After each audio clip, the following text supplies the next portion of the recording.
So we're here with two researchers at the IAS meeting, the meeting on pathogenesis, treatment, and prevention in Kuala Lumpur. We're here with Uma and James, and we'd like them to, first of all, introduce yourselves.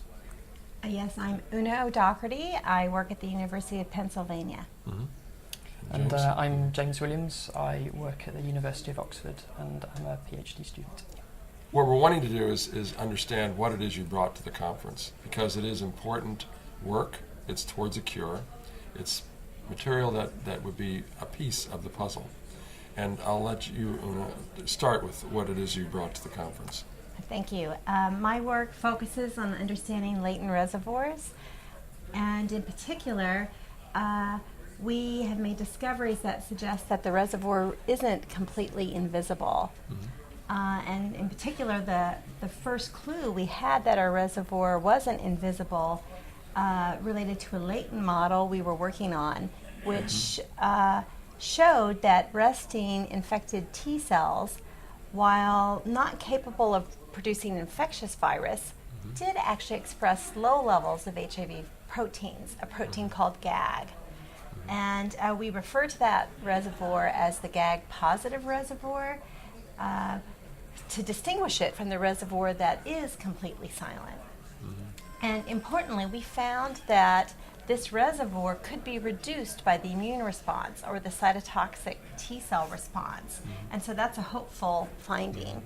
And we then went on to see if we could detect this protein expressing reservoir or GAG positive reservoir in vivo. And to do that, we used a special technique called cell sorting. And so we stained cells, PBMCs, with an antibody against this protein GAG, and we were able to detect very low levels of this GAG protein present in resting T cells, a few copies per million. This is through immunofluorescence? Through immunofluorescence, so it was a fluorescent antibody, and we used a technique called cell sorting to sort hundreds of millions of cells so that we could collect those rare few cells that are GAG positive cells. And we were able to demonstrate that those GAG positive cells contained HIV DNA.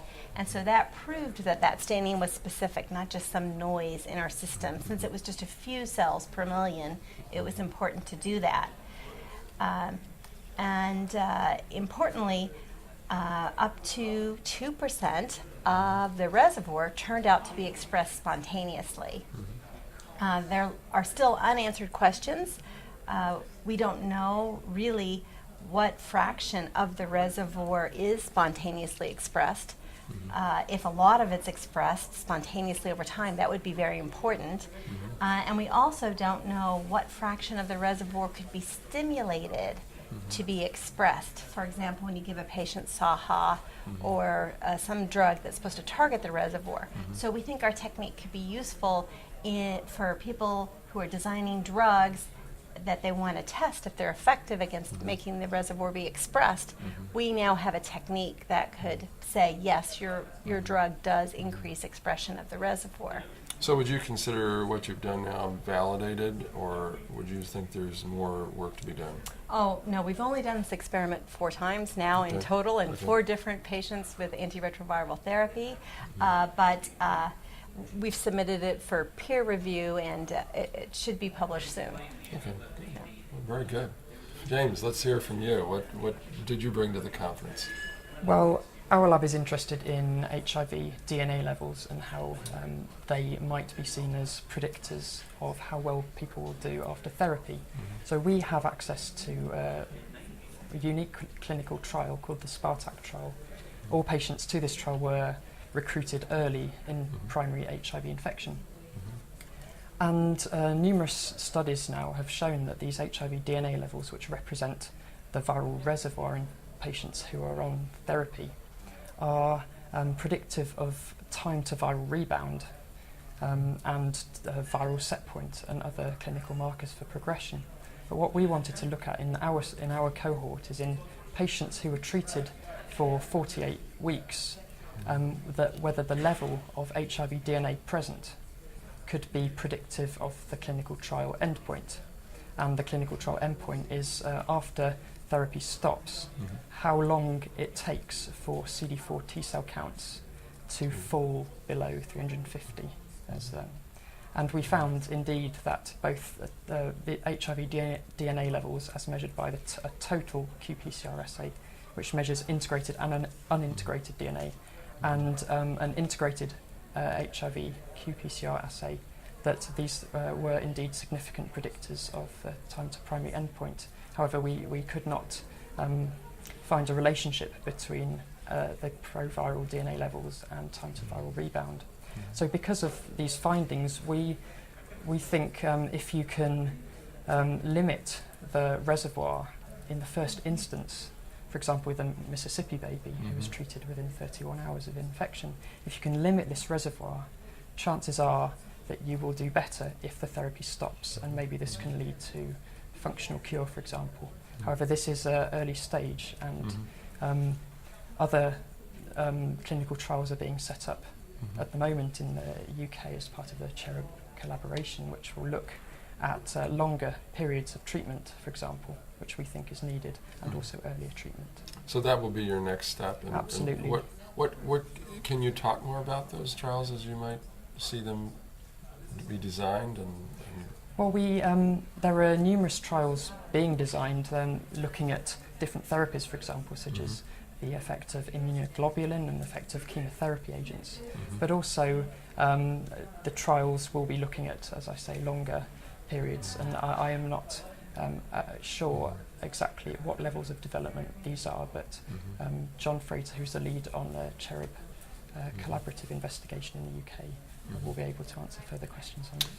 So this would be, you would still use the chemotherapy possibly to draw out the virus? Exactly. Yeah. Basically what we're looking for are new ways, because the field needs new novel approaches to target the HIV reservoir. To see that there has been evidence that immunoglobulin, for example, has a deleterious effect on the HIV reservoir. So we're just we're looking at things like that, and also clinical vaccine trials, for example, using HDAC inhibitors and a CTL vaccine. So it sounds really exciting. And Uma, where would you go next with your research? The next step.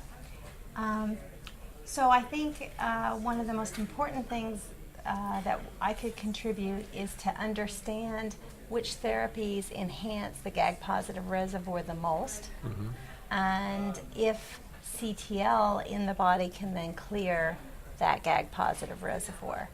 So we certainly know in elite controllers it seems very likely that the GAG-positive reservoir can be cleared. But in other patients who are on ART, the CTL no longer seem to work. So it would be really important to understand what kind of interventions could allow CTL to be effective against GAG-positive reservoir. And are both of you doing collaborations? You seem to know a little bit about each other's work. I mean, you're... We do. Just recently, I went over to Una's lab to learn. See, there you go. You're ready. It's incestuous. Exactly. We're just yes.